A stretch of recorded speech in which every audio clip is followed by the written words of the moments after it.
Oh, hi. Good evening. Good middle of the night. Good weird doom scrolling, laying in bed, trying to take your mind off whatever is stressing you out, bothering you, creating that awful pit in your stomach, making you relive shit that happened to you in eighth grade that we promise you nobody else is thinking about, but you are. This is Anxiety Addicts Bedtime Stories, and this is where we take banana stories from all over the internet and submissions from our DMs and turn them into 20-minute tales to help you chill the F out. We're here to help you worry about somebody else's problems, but we always give you a happy ending. My grandmother used to say that nothing good happens after midnight. She was wrong, but worrying doesn't help. So sit back, relax, tune in, tune out. This is a really, really funny story that I think is relevant and fun to people of all ages. But for the 80s and 90s kids out there, hopefully this is a very fun and entertaining trip down memory lane. Trigger warning, they're kind of high. I don't know. Does that trigger anybody? It might. It might. I don't know. I think anything can be a trigger now. This is called Obvious Child. Miranda's daughters weren't mad about the move. They were mad about moving as a trend. Their mother liked trends, all of them, and organizing stuff. This would prove to be quite the combo of obsessions. Here's what happened. First, Mrs. Plotnick, 3 doors down, decided to put her house on the market. She told anyone who asked, and everyone who didn't, how excited she was to downsize. Then it was the Watermans across the street. And as word traveled like pollen in the springtime air that garden villas, the new condos going up on South Street, boasted central air and backyards. Well, the decision practically made itself. Miranda Spokane called her cousin, the real estate agent, and soon enough there was a for sale sign with a large photo of the blonde relative pierced through their lawn. The photo was probably 15 years out of date. This bothered Miranda's daughters. But to be fair, everything about the move bothered them. There was Carrie, 25, a sculpture artist focused on paper mache. Her younger sister Skittles was also a bit of a free spirit, still reeling from a week at Burning Man 6 months earlier. No, she was not born with the name Skittles. One Halloween when she was 8, she'd eaten an entire pound of the multicolored candies, and the moniker stuck with her for the rest of her life. It fit her personality. You'll see why. It was close to midnight at the Spokane house. Miranda had long ago put on her silk pajama set and gone to bed. Every night since her daughters could remember, Miranda Spokane had gotten under her covers at 9:15 p.m. She never wavered, even for a few minutes, from her evening ritual. Her routine involved chalky crest toothpaste in her mouth, oil of Olay on her face, and something called Jeanette all over her body, which had a nice fragrance if you liked the welcoming aroma of plastic and alcohol mixed with lemon juice.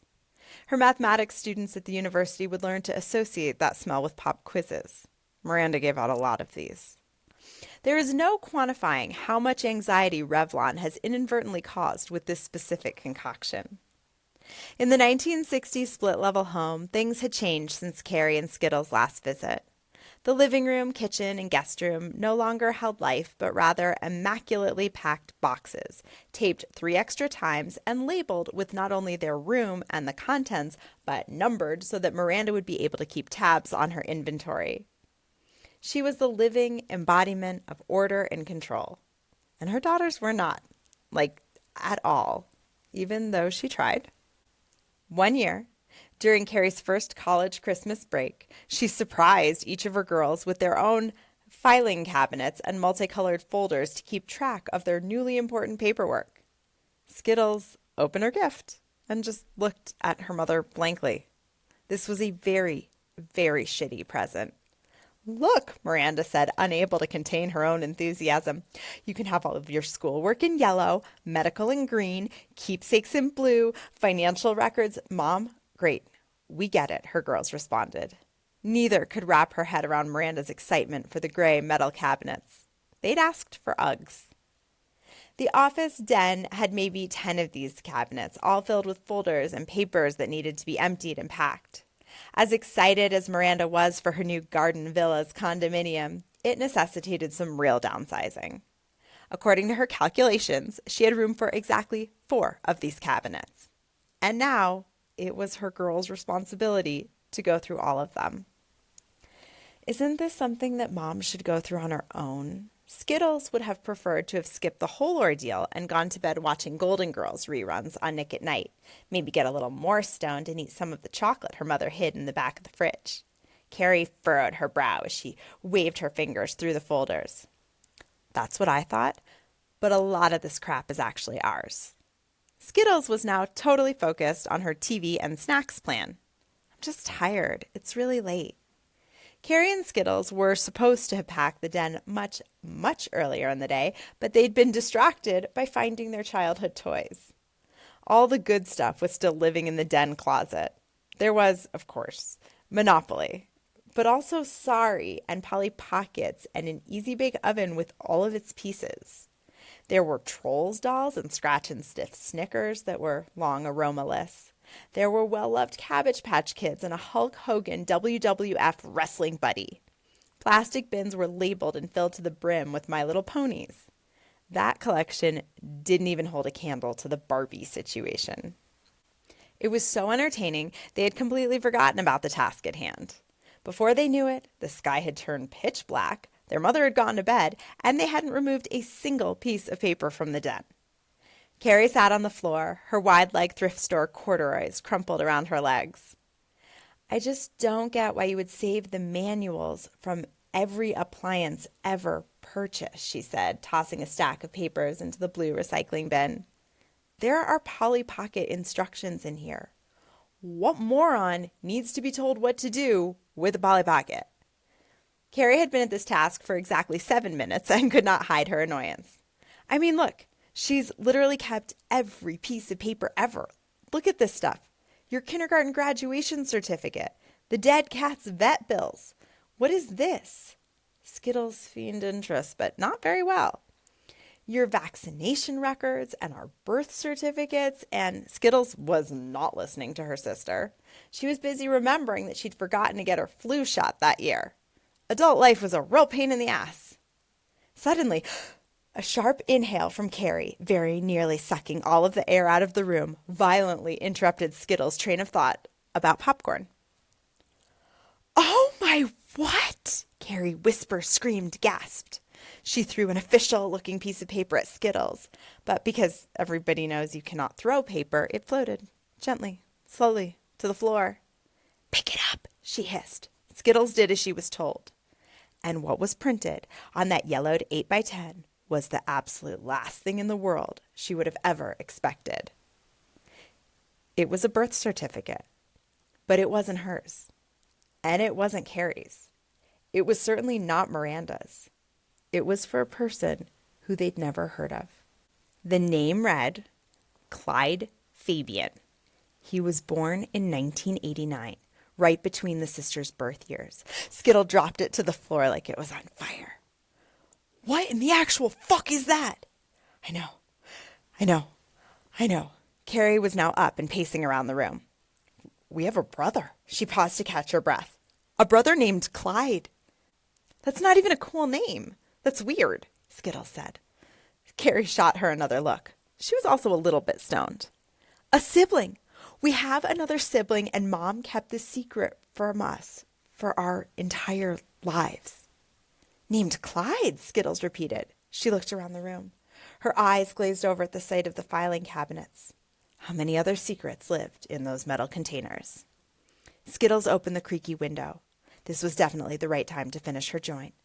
The sisters crawled into the window, still inhaling and exhaling into the midnight sky. Why do you think she did it? Skittles expertly blew a few smoke rings, her body relaxing, while her mind hopped from one worst-case scenario to the next.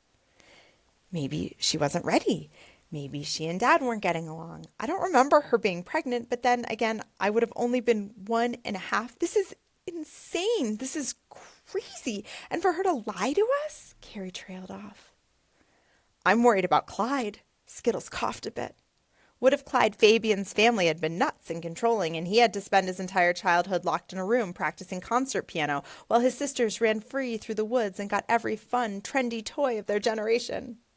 Oh, Clyde is going to be pissed, especially if he's somewhere around here, Carrie said.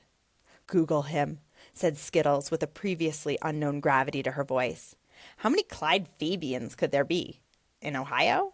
Also, if her sister was busy with an internet search, Skittles would have the chance to run downstairs and check the fridge for snacks. Shit, said Carrie, who was way faster on her smartphone than Skittles had given her credit for. There's like 40, maybe more. This is a weirdly popular name for being so weird. Skittles had to agree. I kind of get Clyde, like Bonnie and Clyde. That's not strange, Carrie said. But Fabian, wondered Skittles. That sounds like some kind of douchebag model. You're thinking of Fabio, Carrie corrected her. Carrie might have been a free spirit wild child who made her own kombucha and sculpted naked women out of paper mache, but she was also an older sister and needed to be right as often as possible. Skittles stubbed out the rest of her joint. This was really strange, really uncomfortable. She'd always thought that Miranda was an open book with them. Sure, their mother didn't trust them to remember their passports on family vacations or turn off the bathtub and regularly chided them about health insurance and 401ks, but she always seemed to trust and respect her daughters. Hiding a secret son and brother, putting them up for adoption, and never even mentioning it to them, that just seemed too awful, too out of character. It made no sense. Carrie left the smoking windowsill and dove back into the filing cabinet. She had an idea. Maybe she paused her raccoon-like frenetic rifling to look deep into Skittles' eyes. Maybe there's a death certificate here. Maybe she never told us because, you know. Skittles felt her eyes well up with tears, potentially mourning the sibling whose existence she'd only known about for 4 minutes. But her grief was short-lived. There's nothing else here. We have to find Clyde. For the next 4 hours, the sisters scoured the internet. They made their first ever spreadsheet of all the different Clyde Fabians of the right age in the entire community. They made a column for contact information for family trees, and both Carrie and Skittles ordered and paid for DNA tests to be expedited to their apartments. It was arguably the most organized either one of them had ever been. When the sun rose and the smell of coffee wafted its way upstairs, the sisters met in the bathroom. The 90s motif flower power shower curtain reminded Carrie of getting ready for her senior prom. The curtain was older than the Olsen twins. Did her mother really have to save everything? They closed the door and turned on the shower to drown out their conversation. We can't, totally confront her. We can't be mean about it, Skittles whispered. We'll give her the chance to tell us the truth, Carrie said. And if she doesn't, we'll show her the birth certificate. Otherwise, she'll just find a way to make this about how we aren't serious people who don't pay attention. Skittles nodded in agreement. She knew this was true. As the girls trudged down the creaky old steps into the sky blue kitchen, Miranda sat at the table, sipping her coffee out of the same mug she chose every morning, reading the Toledo Journal like she always did. Skittles wanted to cry. Whatever the truth was, it must have been awful for her mother to be holding on to this secret for her entire life. It took every ounce of self-restraint not to run and wrap her arms around her. Carrie was more to the point. Mom? Miranda looked up from her coffee. She sighed. Please tell me you at least made a dent in those filing cabinets. I really need your help, girls. We have to talk to you about something. Carrie's voice was calm and even. She held both the spreadsheet and the birth certificate in her right hand. Miranda put down her coffee, confused by her daughter's suddenly resolute demeanor. Okay, she said, the distrust sweating through her breath. Are you sure you don't have anything to tell us? Skittles pleaded in a voice 3 octaves higher than her usual one. Miranda squinted her eyes at her 2 messy, sleep-deprived daughters. I don't think so. We already know, Carrie burst out. Know what? The girls couldn't tell if their mother was being honest or a surprisingly great actress. Who is Clyde Fabian? Carrie spat out. Miranda pressed the corners of her mouth down and her eyes up to the ceiling.